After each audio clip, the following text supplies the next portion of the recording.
Wrestlepalooza 1995, Wrestlepalooza 1997, Wrestlepalooza 1998, Wrestlepalooza 2000. Now, this time, the time has arrived. In this video, we are talking about why WWE doing Wrestlepalooza. What's the biggest reason? What are the special things in Wrestlepalooza? What are the planned matches and who will grabs the win? Let's get into the video.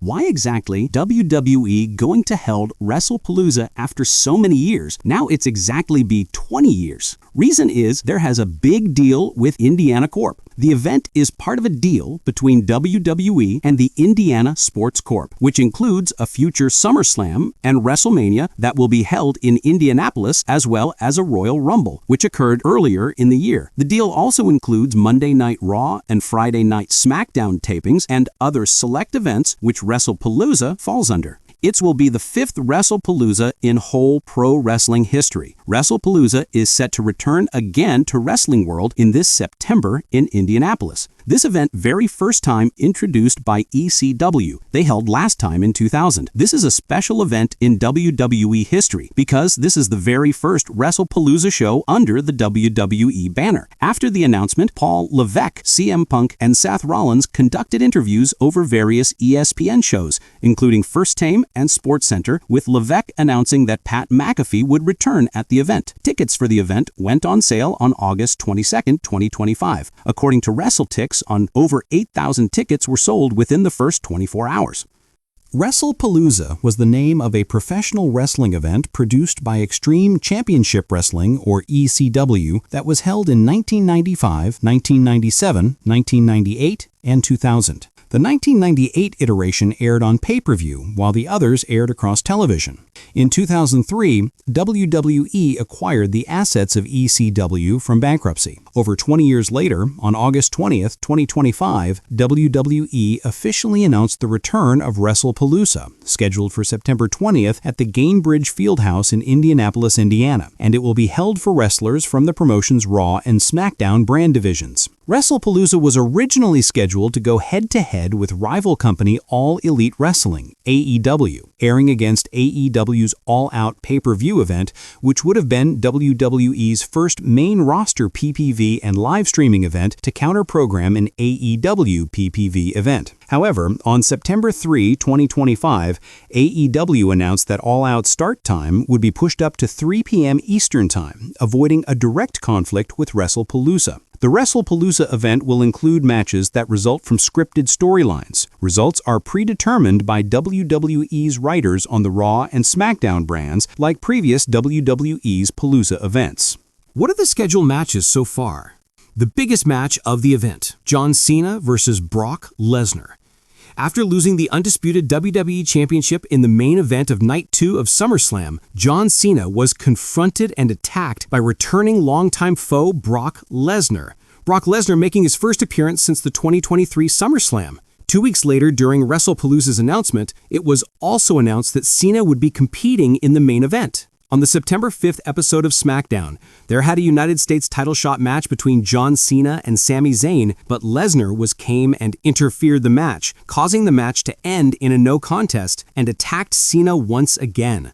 This is the second consecutive attack from Brock to Cena. Following the attack, Lesnar stated that he would see Cena at Wrestlepalooza, and a match between both men was subsequently confirmed for the event. So now, biggest thing is that who will win this main event at Wrestlepalooza? Undoubtedly, John Cena will make the Brock Lesnar down. There's no mystery about this, because we all well know that this is the Cena's farewell tour. Apart from that, Cena is running his last final episodes, so Cena definitely grabbed the win over Brock Lesnar this time. So that's why we able to saw R-Truth. He came and interrupted to Brock Lesnar, who was making in the promo. So definitely this time too, R-Truth will come during the match between Cena and Lesnar. And Truth will do the favor things to John Cena for grabs to win over Brock Lesnar. We already have been seen R-Truth favoring to John Cena in Randy Orton's story at Backlash. So this time too, the game changer will sit with alongside John Cena. Second match.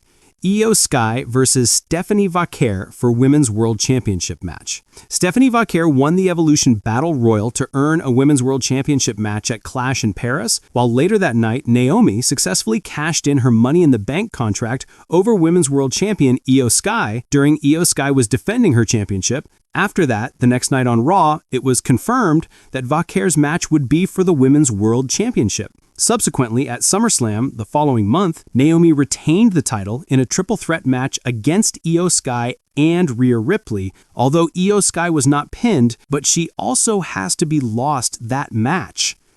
So very next Raw episode, WWE scheduled a title match between Naomi versus Io Sky on the August 11 episode. However, Naomi was not medically cleared to compete and the title match was canceled. On the following episode of Raw, it was revealed that the reason the match was canceled was because Naomi would have to relinquish the title due to maternity leave, as she announced she was pregnant with her first child. The following week, Raw General Manager Adam Pearce announced that a match for the vacant Women's World Championship would not take place at Clash in Paris. The following week, Adam Pearce announced that since there was currently no Raw Women's Champion, Stephanie Vaquer would compete against her hardest once a champion was chosen. After that, Vaquer would face Sky for the vacant title at Wrestlepalooza. Another great rivalry is between Jey USO and Jimmi USO and Seth Rollins faction. Following WrestleMania 41, Jey USO had been involved in a rivalry against Seth Rollins and his group The Vision. There are Bron Breakker and Bronson Reed in it. At Night 1 of SummerSlam, Jey defeated Reed and Breakker in a tag team match with his alongside partner OTC. While that storyline, Jey subsequently competed in a fatal four-way match for Rollins' World Heavyweight Championship at Clash in Paris, but his effort didn't work. The following night on Raw, Jey USO tagged up with Knight, and he subsequently lost the tag team match against Reed and Breakker, with Breakker pinning Jey. Following the match, Reed and Breakker attacked Jey, which prompted his twin brother, SmackDown's Jimmi USO, to come out and aid Jey. The following week, the Usos were interrupted by Reed and Breakker. After some exchange of words, Jimmy subsequently revealed that after they spoke with Raw General Manager Adam Pearce, after that, Adam Pearce combined the twins' brothers, that Jey and Jimmy, as a tag team, and scheduled the tag team match between Jey and Jimmi USO versus Bron Breakker and Bronson Reed at Wrestlepalooza. A mixed tag team match between CM Punk and AJ Lee vs Seth Rollins and Becky Lynch. In the main event of Night 1 of SummerSlam, CM Punk won the World Heavyweight Championship against Gunther. Before long, while Punk is in the celebration with his new title, his longtime rival, Seth Rollins, cashed in his Money in the Bank contract on Punk and won the championship. After, Rollins subsequently defended his championship against Knight, Jey USO, and Punk in a fatal four-way match. Even Punk also involved that, but where Rollins' wife, Becky Lynch, performed a low blow on Punk, and with that, Rollins pinning him and grab another victory over Punk. The following night on Raw, Punk called out Rollins, with Lynch appearing instead. She also stated that she attacked Punk because of Punk's constant insults against Rollins. After some more exchange of words, Rollins eventually appeared on the ramp. Punk was about to confront Rollins, however Rollins left and Lynch subsequently slapped Punk multiple times. Punk stated that Lynch would regret her actions. On that week's SmackDown, Rollins and Lynch were interrupted by Punk, and after more exchange of words, Lynch slapped Punk multiple times once again. Punk then stated watching the fans that he never beat a woman in his life. Punk then introduced his wife AJ Lee, who made her return to WWE for the first time since 2015. Lee attacked Lynch and stole her WWE Women's Intercontinental Championship. On the following week's Raw, Lee appeared with Lynch's title around her waist, and she was subsequently interrupted by Lynch, who wanted her title back. Rollins then appeared, and Lee proposed a mixed tag team match featuring herself and Punk against Rollins and Lynch. However, Rollins initially declined. Rollins attempted to retrieve Lynch's championship, however Punk appeared and attempted to perform a GTS on Rollins, who avoided it. Rollins subsequently accepted the mixed tag team match for Wrestlepalooza, with Lee returning the title to Lynch, marking Lee's first match in over 10 years. After so long time, WWE has planned to hold a mixed tag team match. So friends, comment your thoughts about Wrestlepalooza. We will see another huge update. Have a great day.